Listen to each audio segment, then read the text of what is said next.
Hello everyone, welcome back to the channel. In today's video, I'll show you how to organize your files in WeTransfer.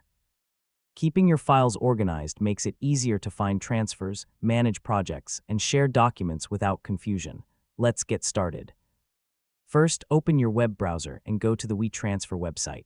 Sign in to your WeTransfer account. Once you're logged in, open your dashboard to view your recent transfers and uploaded files.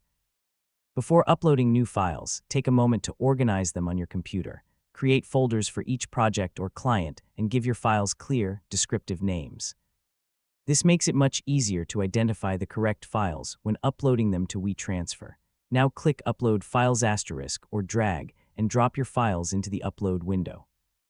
If you're sharing multiple files for the same project, upload them together so everything stays in one transfer instead of creating several separate links.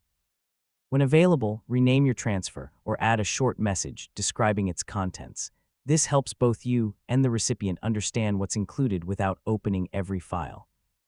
After sending your files, regularly review your *** transfers ** page. Delete old or unnecessary transfers to keep your account clean and reduce clutter. If you're working with many clients, this habit will save time when searching for recent transfers. For teams using WeTransfer's premium features, take advantage of shared workspaces, portals, or other collaboration